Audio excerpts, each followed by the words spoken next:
मिरजेत माजी सैनिक वसाहत, सह्याद्रीनगर, विद्यानगरमधील रस्त्यांच्या दुरुस्तीसाठी महापालिकेच्या कार्यालयासमोर लाक्षणिक उपोषण।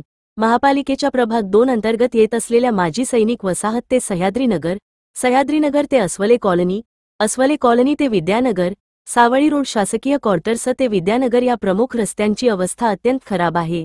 तेव्हा रस्त्यांच्या दुरुस्तीसाठी महापालिकेच्या मिरज येथील कार्यालयासमोर दिगंबर जाधव व सागर वनखंडे यांच्या नेतृत्वाखाली भागातील नागरिकांनी महापालिकेच्या कार्यालयासमोर एक दिवसाचे लाक्षणिक उपोषण केले। माजी सैनिक वसाहत, सह्याद्रीनगर, अस्वले कॉलनी, विद्यानगर या भागातील मुख्य रस्ते गेल्या अनेक वर्षापासून झालेले नाहीत। रस्त्यांची अवस्था अत्यंत खराब आहे। रस्त्यावर कायम धुळीचे साम्राज्य आहे। रस्ते अस्तित्वहीन झालेले आहेत। त्यामुळे भागातील नागरिकांना, लहान मुलांना, वृद्धांना, महिलांना अतिशय त्रास सहन करावा लागत आहे। त्याचप्रमाणे मिरज शहरातील बहुतांश वर्ग रोजगारासाठी मिरज औद्योगिक वसाहतमध्ये जात असताना याच रस्त्यांचा वापर करीत असतात। त्यामुळे त्यांनाही याचा त्रास सहन करावा लागत आहे। त्यामुळे सदर रस्ते तातडीने दुरुस्त करण्यात यावेत यासाठी एक दिवसाचे लाक्षणिक उपोषण करण्यात आले। या लाक्षणिक उपोषणाला आमदार इद्रिस नायकवडी यांनी भेट देऊन उपोषणकर्त्यांचे म्हणणे ऐकून घेतले। यावेळी महाराष्ट्र प्रदेश काँग्रेस कमिटीचे उपाध्यक्ष प्राध्यापक मोहन वनखंडे, माजी नगरसेविका सौ अनिता वनखंडे उपस्थित होते। महापालिकेचे सहाय्यक आयुक्त अनिस मुल्ला यांनी सदर रस्त्यांची महापालिकेमार्फत पाहणी करण्यात आली असून कामाचे अंदाजपत्रक तयार करण्यात आले आहे। येत्या अर्थसंकल्पीय अंदाजपत्रकात 95 लाखापर्यंत तरतूद करण्यात येणार असून त्यानंतर कामे लगेच सुरू करण्यात येणार असल्याचे लेखी आश्वासन दिल्यानंतर उपोषणकर्त्यांनी आपले लाक्षणिक उपोषण मागे घेतले। नाही कुणाच्या बापाचं, नाही कुणाच्या बापाचं, नागरिकांच्या हक्काचं माझी सैनिकचा मुख्य रस्ता झालाच पाहिजे। एमआयडीसीला जाणारा मुख्य रस्ता। आज महापालिकेच्या मिरज विभागीय कार्यालयासमोर या ठिकाणी माजी सैनिक, सह्याद्रीनगर आणि हा जो विस्तारित भाग आहे त्या भागातील नागरिक या ठिकाणी उपोषणावर होते। त्यांच्यासोबत त्या ठिकाणचे प्रतिनिधित्व करणारे माजी नगरसेवक दिगंबर जाधव असतील, अनिताताई वनखंडे असतील, वनखंडे सर असतील, सागर असतील आणि सर्वच कार्यकर्ते बसलेले आहेत। काय प्रश्न आहे समजून घेण्यासाठी आज या ठिकाणी मी आलेलो होतो। प्रश्न समजून घेताना एक लक्षात आलं, खरं तर मी नगराशास्त्रापासून त्या भागाकडे माझं लक्ष आहे। अस्वले माळा वगैरे हा जो काही भाग आहे तिथं अक्षरशः फार मोठी वर्दळ आहे, कारण लागून MIDC आहे। MIDCत जायसाठी दळणवळणाचा एक चांगला रस्ता म्हणून आणि इतर तिथल्या रहिवाशांसाठी म्हणून सुद्धा दळणवळणाचं एक चांगलं साधन म्हणून त्या रस्त्याचा वापर होणं आवश्यक आहे, होतोय। परंतु हा रस्ता 2-4 वेळ कुठल्या तरी फंडातनं धरायचा प्रयत्न या लोकांनी केला, धरलं गेलं। आता ह्यातनं धरलं गेलं असं दाखवलं गेलं आणि त्यावेळेच्या पालकमंत्र्यांनी ते पुन्हा काहीतरी दुसऱ्या ह्याच्यातनं धरतोय त्यातनं कॅन्सल करा अशी थापेबाजी करून ते कॅन्सल केलेलं आहे असं थोडंसं मला कागदपत्रावरून लक्षात आलेलं आहे। त्यामुळे आज या भागातला एक लोकप्रतिनिधी म्हणून, एक आमदार म्हणून माझी कुठेतरी यातली जबाबदारी आहे। मी निश्चितपणाने या विषयासाठी दोन्ही म्हणजे एक DPDCचे सचिव प्रमुख म्हणून जिल्हाधिकारी असतील आणि महानगरपालिकेचे कमिशनर असतील, या दोघांची संयुक्तरित्या त्या ठिकाणी बसून त्या ठिकाणी हा रस्ता कसा मार्गी लागेल यासंबंधी मी निश्चितपणानं प्रयत्न करेन। कारण आता बजेट नवीन होणार आहे। नवीन बजेटमध्ये महापालिकेने तरी ते धरावं आणि लगेच त्याचं इम्प्लिमेंटेशन चालू करावं, त्याची अंमलबजावणी चालू करावी, जेणेकरून या पावसाळ्याच्या आधी तो रस्ता पूर्ण होऊन लोकांच्या वापरात आला पाहिजे, लोकांची गैरसोय दूर झाली पाहिजे।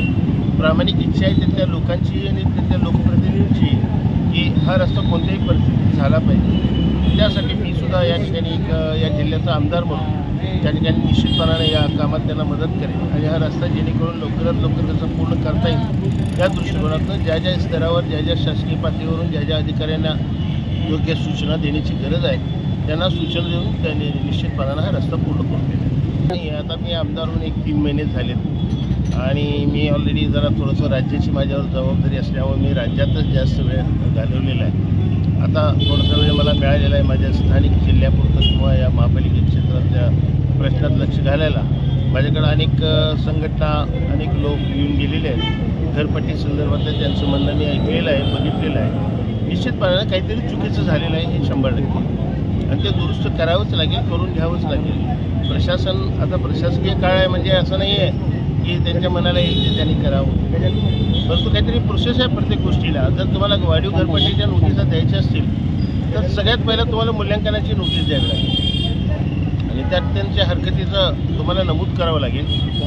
आणि ते नमूद करताना मी बघितलेलं आहे की नोटिसा कुठल्या तरी जुलै महिन्याच्या काढलेल्या आहेत आणि आत्ता तुम्ही नोटिसा देताय आणि आत्ता त्यांना तारीख देताय हिअरिंगसाठी, ऑब्जेक्शनसाठी म्हणून. पण ही जोपर्यंत प्रक्रिया पूर्ण होत नाही, एकतर मूल्यांकनाची नोटीस देणं, त्यावर नागरिकांच्या हरकती घेणं, हरकतीवर सुनावणी घेणं आणि सुनावणीनंतर तो विषय पूर्ण होत असतो.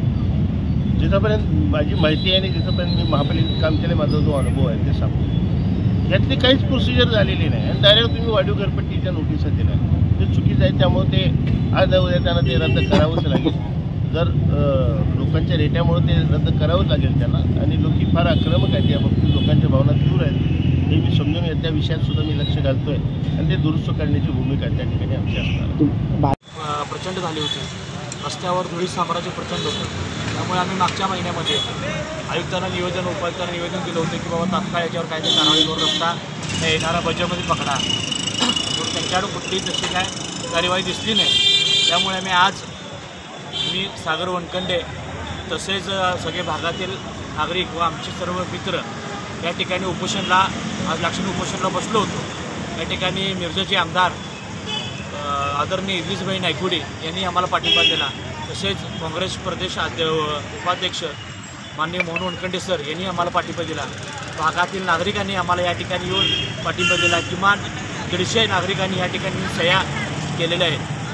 हे प्रकार चालू असताना, आज उपोषणाला बसलेला असताना महापालिकेचे 2 नंबरमध्ये शाखा अभियंता, नगर अभियंता व त्या ठिकाणी असलेले आमचे अनिस मुल्ला सहआयुक्त यांनी आयुक्तांशी व लेखा अधिकारी यांच्याशी चर्चा करून आम्हाला त्यांनी लेखी पत्र दिलेलं आहे की येणाऱ्या बजेटमध्ये नावानिशी बाय नेम रस्ता आम्ही मंजूर करतो म्हणून दिलेलं आहे. त्यामुळे आम्ही आजचं आंदोलन हे स्थगित करत आहोत. आज वॉर्ड क्रमांक 2 येथील माजी सैनिक वसाहत विद्यानगर, अस्वले कॉलनी आणि सावळी शासकीय क्वार्टर्स इकडून MIDCकडे जाणारा मुख्य रस्ता, या रस्त्याच्या मागणीसाठी रस्ता व्हावा यासाठी आम्ही लाक्षणिक उपोषणासाठी मी माझे सहकारी मान्य दिगंबरदादा जाधव व भागातील नागरिक व आमच्या सर्व सहकाऱ्यांसोबत इथं बसलो होतो. आणि या उपोषणाची आमचे नेते मार्गदर्शक मान्य मोहन वनखंडे सर, मिरजेचे आपले आमदार इद्रिस भैया नायकवडी, तसेच समीदादा कदम या सर्व नेते मंडळींनी या सदर आंदोलनाची दखल घेऊन, तसेच महानगरपालिका प्रशासन, सहाय्यक आयुक्त मुल्लासाहेब असतील, शाखा अभियंता असतील व सर्व प्रशासकीय अधिकाऱ्यांनी याची एस्टिमेट करून आम्हाला आता तात्कालीन दाखवलं. आयुक्ताशी, लेखाभियंत्यांशी चर्चा करून येणाऱ्या बजेटमध्ये जशी आमची मागणी होती, जशी आमच्या सर्व नागरिकांची मागणी होती की येणाऱ्या बजेटमध्ये हा रस्ता पकडण्यात यावा, तर तसे आम्हाला लेखी आश्वासन या ठिकाणी मुल्लासाहेबांनी व प्रशासकीय अधिकाऱ्यांनी दिलं आहे. त्यामुळं व आम्हाला शासनातर्फे विनंती करण्यात आली की आजचं आंदोलन तुम्ही थांबवावं. तर या त्यांच्या तात्काळ त्यांनी या ॲक्शनमुळं आम्ही व आमच्या सहकाऱ्यांनी आत्ताचं हे आंदोलन थांबवायचा निर्णय घेतो आहे. पण आम्ही हा रस्ता होईपर्यंत आम्ही शांत बसणार नाही, हे पण या निमित्ताने मी सांगू इच्छितो.